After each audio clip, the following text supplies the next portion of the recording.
আসসালামু আলাইকুম, ঈদ মোবারক। আজকে ঈদের দিন আপনাদেরকে একটা ভিন্ন ঘরানার ভিডিও আমি শেয়ার করতে যাচ্ছি। আশা করি আপনাদের কাছে ভালো লাগবে, ভালো লাগলে শেয়ারও করতে পারেন। পবিত্র জমজম কূপ বা জমজমের পানি প্রত্যেকটা মুসলিম মোটামুটি আমরা অবগত আছি এই জমজম কূপের পানি বা জমজম কূপ সম্পর্কে। তবে আজকের ভিডিওতে আমরা এখানে একটা আশ্চর্যজনক ইস্যু শেয়ার করব। সেটা হচ্ছে, আপনারা অনেকেই কি জানেন যে এই জমজম কূপ হারিয়ে গিয়েছিল এবং প্রায় 450 বছর পর এই জমজম কূপ আবার পুনরুদ্ধার হয়েছে। কিভাবে? পবিত্র কাবাঘরের থেকে মাত্র 20 মিটার দূরে অবস্থান হচ্ছে এই জমজম কূপের।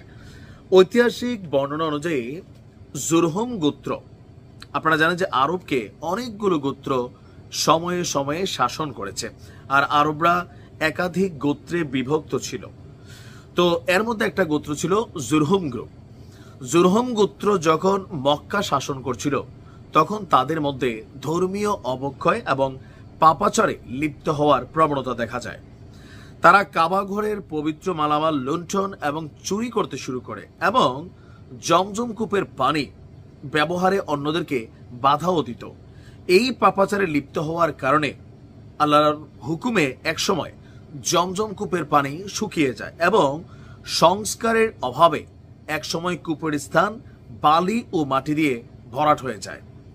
এই জুরহুম গোত্র খোজায়া গোত্র কর্তৃক ক্ষমতাচ্যুত হয় এবং বিতাড়িত হয়ে মক্কা ছেড়ে চলে যাওয়ার সময় তারা কাবা ঘরের জন্য হাদিয়া স্বরূপ রাখা কিছু মূল্যবান জিনিসপত্র যেমন সোনার 2টি হরিণ, কয়েকটি তলোয়ার জমজম কূপে নিক্ষেপ করে এবং কূপটি মাটি দিয়ে ভরাট করে ফেলে। এর ফলে কূপটি সম্পূর্ণরূপে হারিয়ে যায় এবং মানুষের বরকত এবং কল্যাণ থেকে বঞ্চিত হতে থাকে।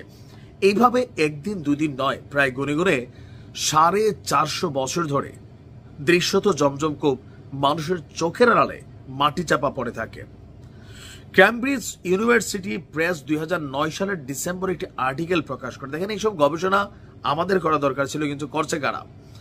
এটিতে বলা হয়েছে, জুরহুম গোত্রের নিয়ন্ত্রণে যখন ছিল, তাদের পাপের কারণে যখন জমজম কূপ হারিয়ে যায়, রাসূল সাল্লাল্লাহু আলাইহি সাল্লামের দাদা আব্দ আল মুত্তালিব পরবর্তীতে স্বপ্নে এটি আবিষ্কার করেন। আল্লাহর নির্দেশে তিনি স্বপ্ন দেখেন। এরপর থেকে এটির অস্তিত্ব বহমান ছিল, কারণ তখন মুহাম্মদ সাল্লাল্লাহু আলাইহি সাল্লাম মক্কায় ইসলামের অভয়ারণ্য তৈরি করেছিলেন।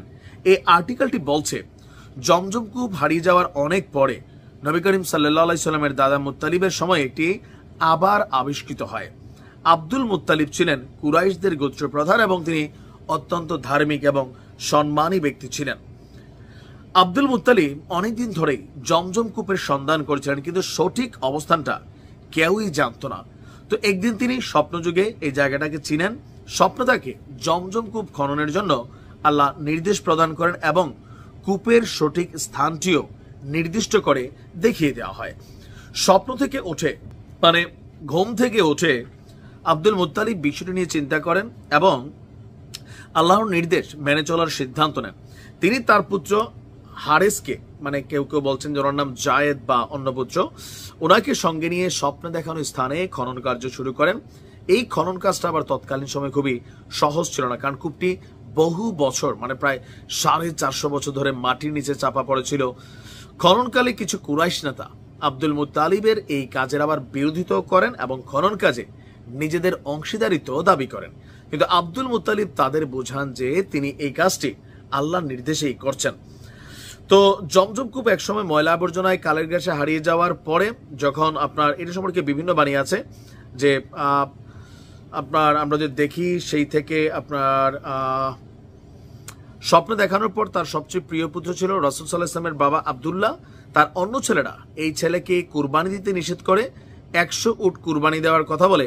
এরপর 100 উট কুরবানি দেওয়ার কথা বললে আল্লাহ আবার জমজম কূপের পানি বের হওয়ার নির্দেশ দেন। সেই থেকে এটির পানি প্রবাহ হাজার হাজার বছর ধরে এখনো চলছে। খনন কাজ চলাকালে আবার আব্দুল মুত্তালিব জুরহুম গোত্রের যে ফেলে যাওয়া জিনিসপত্র ছিল, নিশ্চয়ই আপনাদের খেয়াল আছে যে সোনার হরিণ, তারপর হচ্ছে তলোয়ার, তিনি সেই জিনিসগুলো খুঁজে পান এবং এগুলো যে তিনি পাওয়ার পরে এই দাবির সত্যতা প্রমাণ করে। আর এরপর তিনি এই তলোয়ারগুলো দ্বারা কাবা ঘরের দরজা ঢালাই করেন এবং সোনার হরিণ দুটি কাবা ঘরের দরজার সাথে স্থাপন করেন। অবশেষে মুত্তালিবের নিরলস প্রচেষ্টা এবং আল্লাহর কুদরতে এই পানি পুনরায় প্রবাহিত শুরু করে।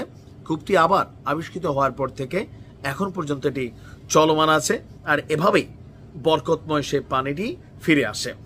তো নিশ্চয়ই এই ইতিহাসটা হয়তো অনেকের জানা, আবার অনেকের অজানা ছিল। ভালো লাগলে শেয়ার করবেন। আসসালামু আলাইকুম।